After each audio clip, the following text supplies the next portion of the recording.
वंदे।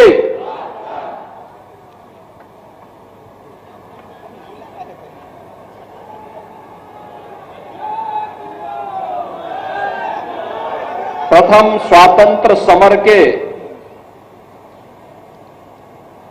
महान योद्धा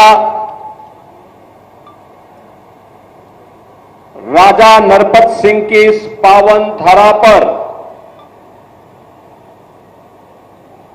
उनके विजय उत्सव कार्यक्रम में आज के समारोह में उपस्थित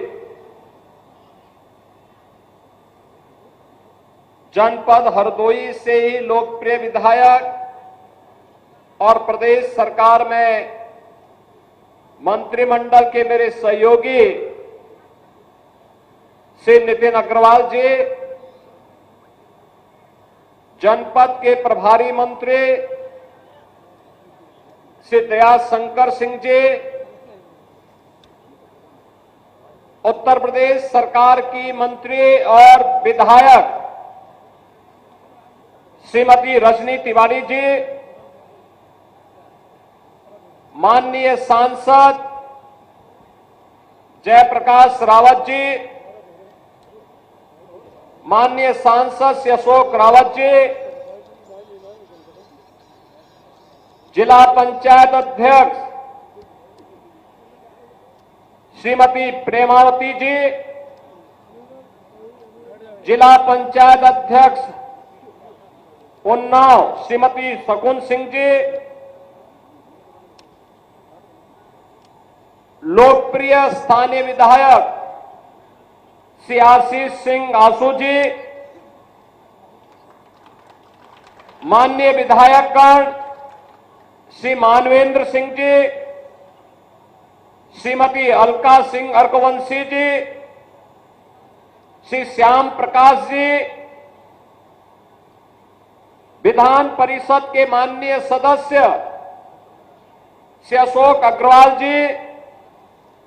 इंजीनियर अवनीश कुमार सिंह जी, भारतीय जनता पार्टी के जिला के अध्यक्ष श्री अजीत सिंह बब्बन जी, आज के समारोह के साक्षी बन रहे हरदोई जनपद से जुड़े हुए सभी उपस्थित बहनों और भाइयों, मैं सबसे पहले देश के प्रथम स्वातंत्र समर के अमर सेनानी, भारत माता के महान सपूत राजा नरपत सिंह की इस पावन धरा को नमन करते हुए आप सभी को इस विजय उत्सव की हृदय से बधाई देने के लिए मैं आपके बीच आया हूं और इसके लिए आप सभी का हरदोई वासियों का अभिनंदन करता हूं। बहनों और भाइयों, ये मेरा सौभाग्य है कि जिनके शौर्य और पराक्रम के कारण आज हम सब स्वतंत्रता का उपभोग कर पा रहे हैं, अपने विकास की योजनाओं को आगे बढ़ा पा रहे हैं, उन महान स्वतंत्रता संग्राम सेनानियों का स्मरण इस प्रकार के विजय उत्सव के माध्यम से हमें करने का सौभाग्य प्राप्त हो रहा है। बहनों और भाइयों, इस अवसर पर हम लोग हरदोई के अंदर आए हैं। यह वर्ष वैसे भी देश की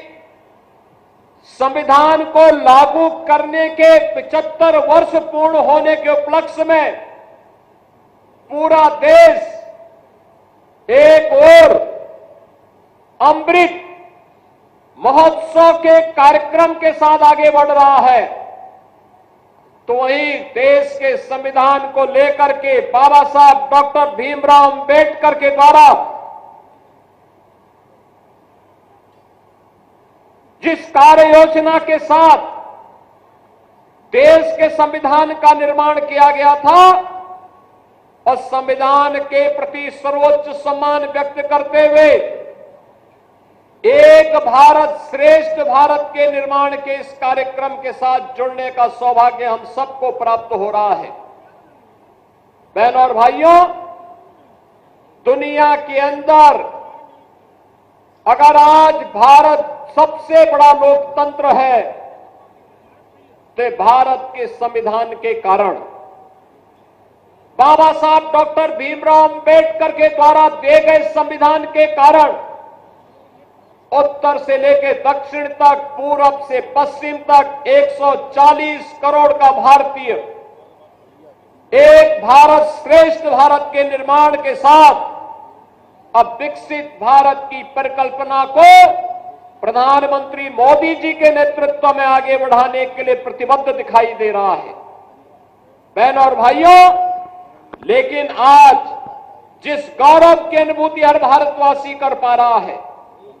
आज जिस अनुभूति का एहसास हम हरदोई में बैठ करके कर पा रहे हैं, जिन विकास की नई नई योजनाओं का लाभ हम लोग ले पा रहे हैं और जिन नई योजनाओं के प्रस्ताव हम अपने माननीय जनप्रतिनिधियों के माध्यम से शासन तक पहुंचा रहे हैं, यह 1947 के पहले संभव नहीं था। गुलामी के कालखंड में यह संभव नहीं था। विकास नहीं था, गरीबी थी, अव्यवस्था थी, भूखमरी थी, रोजगार का अभाव था,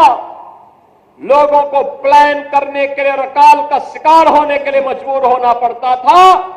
और अगर कहीं पर किसी ने आजादी की बात कर ली तो उस पर अत्याचार की प्रकाष्ठा के साथ निर्मम अत्याचार किए जाते थे।